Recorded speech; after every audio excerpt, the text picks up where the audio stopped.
My mother worked 3 jobs to put me through college, and I never once said thank you. I was too busy being embarrassed by her worn-out shoes and her tired eyes. The day she died, I found a box that made me realize I'd been blind my entire life. I grew up thinking we were poor because my mother was bad with money. That's what I told myself. That's what I told my friends when they asked why I couldn't go on school trips or why I wore the same jacket for 3 winters in a row. My mom just doesn't know how to budget, I'd say with an eye roll, like it was her fault we struggled. Like she was the problem. I was 17 and stupid and so focused on what I didn't have that I never stopped to look at what she was giving up. Mom worked at a diner during the day. The kind with cracked vinyl booths and coffee that tasted like burnt water. She'd leave the house at 5 in the morning, before the sun came up, and she wouldn't get home until 2 in the afternoon. Then she'd sleep for exactly 1 hour. I'd hear her alarm go off at 3, and by 3:15 she'd be out the door again, heading to her second job cleaning offices downtown. She'd come home around 9 at night, eat whatever leftovers were in the fridge, and then disappear into her room. On weekends, she worked at a grocery store stocking shelves overnight. I barely saw her. And when I did, I barely looked at her. I remember being furious with her for missing my high school graduation rehearsal. I'd called her during her break at the diner, told her she needed to be there. She said she'd try. But when the time came, she wasn't there. I was humiliated. All the other parents were there, taking pictures, fussing over their kids. And I was alone. When she finally got home that night, I screamed at her. Told her she didn't care about me. That she cared more about her stupid jobs than her own daughter. She just stood there in the doorway, still in her uniform, and took it. She didn't defend herself. Didn't explain. She just said she was sorry and went to bed. I didn't speak to her for 3 days. When I got into college, a state school 2 hours away, I was ecstatic. It meant I could leave. I could get away from the cramped apartment and the embarrassment of having a mother who worked like a dog and still couldn't afford nice things. I applied for every scholarship I could find, but I didn't get enough. Not even close. The tuition, the housing, the books, it all added up to more than we'd ever had. I remember sitting at the kitchen table with the acceptance letter, doing the math, realizing it was impossible. My mom came home from the diner and found me crying. She asked what was wrong. I showed her the numbers. She looked at them for a long time. Then she said, "Don't worry about it. You're going." I asked her how. She said she'd figure it out. And I just accepted that. I didn't ask questions. I didn't push. I was 18 and selfish and so desperate to leave that I didn't care how she'd make it work. I just wanted it to happen. And it did. Every semester, the tuition got paid. Every month, I had money for food and books and the occasional night out with friends. I'd call her sometimes, usually when I needed something. More money, advice on a class, someone to complain to about my roommate. She always answered. Always listened. Always said she was proud of me. But I never asked her how she was doing. Never asked if she was okay. Never wondered where the money was coming from. I graduated in 4 years. Got a decent job in marketing right out of school. Moved into a small apartment in the city. Started building a life that felt nothing like the one I'd grown up in. I was proud of myself. Proud that I'd made it out. I called my mom to tell her about the job. She cried. Said she was so happy for me. I didn't invite her to visit. Didn't go home to see her. I was too busy. Too focused on my new life. Too embarrassed, still, by where I'd come from. We talked maybe once a month. Short conversations. Surface-level updates.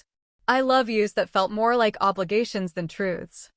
Then, 2 years after I graduated, I got a call from a hospital. My mom had collapsed at work. At the diner. They said she'd had a heart attack. A massive one. By the time I got there, she was gone. I didn't get to say goodbye. Didn't get to tell her I was sorry. Didn't get to thank her for anything. She was just gone. But what I found after she died, that's what destroyed me. I went back to the apartment to start sorting through her things. It felt wrong being there without her. The place was small and worn, exactly how I remembered it. But it was clean. She'd always kept it clean. I started in her bedroom, going through her closet, her dresser, trying not to cry every time I found something that smelled like her. Then I found a box under her bed. It was an old shoebox, the kind you'd keep letters or photos in. I pulled it out and opened it. Inside were envelopes. Dozens of them. All addressed to her. I pulled one out and saw it was from a bank. A loan statement. I opened it. Read it. And my stomach dropped. My mom had taken out loans. Multiple loans. To pay for my college. Personal loans with interest rates that made my head spin. I pulled out another envelope. Another statement. Then another. And another. Thousands of dollars. Tens of thousands. She'd borrowed money she'd never be able to pay back just to send me to school. Just to make sure I didn't have to worry. And she'd never told me. Never once mentioned it. I sat on the floor of her bedroom, surrounded by bills and statements, and realized what she'd done. What she'd been doing the entire time. There were pay stubs in the box too. From all 3 jobs. I looked at the amounts. Added them up in my head. She'd been working 70, sometimes 80 hours a week. For years. And even with all that work, she'd still needed the loans to cover my tuition. Because she'd been paying rent, utilities, her own food. Trying to survive while also making sure I had everything I needed. I found a ledger. A small notebook where she'd tracked every dollar. Every loan payment. Every expense. She'd been making minimum payments on the loans. Barely keeping her head above water. And I'd never known. Never even suspected. I found something else in the box too. A letter. It was addressed to me. In her handwriting. I opened it with shaking hands and read. She'd written it a year earlier. Said she wanted me to know, if anything ever happened to her, how proud she was. How everything she'd done had been worth it because I'd made something of myself. Because I'd gotten out. She said she didn't regret the loans or the long hours or the sacrifices. That being my mother had been the greatest joy of her life. She ended the letter by saying she hoped I'd forgive her for not being able to give me more. For not being the kind of mother who could afford dance lessons and new clothes and family vacations. She hoped I knew she'd tried. That she'd done her best. I sat there on the floor and sobbed. Because she'd spent her entire life apologizing for not being enough when the truth was, she'd been everything. She'd given me everything. And I'd spent years being ashamed of her for it. The funeral was small. A few people from the diner came. Some neighbors. A woman I didn't recognize who said she'd worked with my mom at the cleaning company. She told me my mom had been the kindest person she'd ever met. That she'd always been smiling, even when she was exhausted. That she'd talked about me constantly. Told everyone how proud she was of her daughter, the college graduate. I nodded and thanked her and tried not to scream. Because I didn't deserve that pride. I didn't deserve any of it. After the funeral, I went back to my apartment. Started going through my own finances. I'd been making decent money for 2 years. Spending it on rent in a trendy neighborhood, on dinners out, on clothes I didn't need. I'd saved a little, but not much. I'd been living like I'd earned it all myself. Like I was self-made. But I wasn't. Every opportunity I'd had, every door that had opened, it was because my mother had broken herself to push me through it. I went back to her apartment a week later. Started sorting through the loans. Contacted the banks. There was still over $40,000 outstanding. Payments she'd been making, month after month, that would have continued for another decade at least. I called each lender and explained the situation. That she'd passed away. They offered condolences and explained the process for handling debt after death. Most of it, they said, would be forgiven. The estate didn't have enough to cover it. They'd write it off. But I couldn't let that happen. I couldn't let her die with that debt still attached to her name. So I took out a loan of my own. Consolidated all of hers. And I started paying it off. It meant moving to a cheaper apartment. It meant no more eating out, no more shopping, no more extras. It meant living the way she'd lived. Tight. Careful. Constantly aware of every dollar. And for the first time in my life, I understood what she'd done. What she'd carried. The weight of it. It took me 4 years to pay off the loans. For years of living small and working extra hours and saying no to almost everything. And every month, when I made a payment, I thought about her. About the fact that she'd done this for me without hesitation. Without resentment. Without ever making me feel like I owed her anything. She'd just loved me. And that had been enough. But here's what haunts me the most. What keeps me up at night even now. I found something else in her apartment, tucked into a drawer in the kitchen. A brochure. For a community college. She'd circled a program. Nursing. There were notes in the margins. Her handwriting. Dates and times for classes. Tuition costs. She'd been planning to go back to school. To get a degree.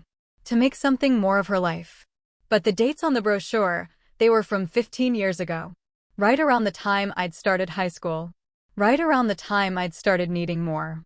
New textbooks, fees for activities, money for this and that. She'd given up her dream so I could chase mine. And I'd never known. Never even thought to ask if she had dreams of her own. I went back to the diner where she'd worked. Sat in one of those cracked vinyl booths and ordered coffee that tasted like burnt water. The waitress who served me was older, probably in her 60s. I asked her if she'd known my mom. Her face lit up. She said, of course. That my mom had been the best. Always on time, always cheerful, always willing to pick up extra shifts when someone called in sick. She said my mom used to show everyone pictures of me. That she'd carried my college acceptance letter in her apron pocket for months. Showed it to customers. Told anyone who'd listen about her daughter, who was going to college. Who was going to be somebody. I asked the waitress if my mom had ever talked about herself. About what she wanted. The waitress thought for a moment. Then she said that once, years ago, my mom had mentioned wanting to be a nurse. That she'd always loved helping people. But that life had gotten in the way. The waitress said it like it was just a fact. Like dreams were things that some people got to have and others didn't. And my mom had been in the second category.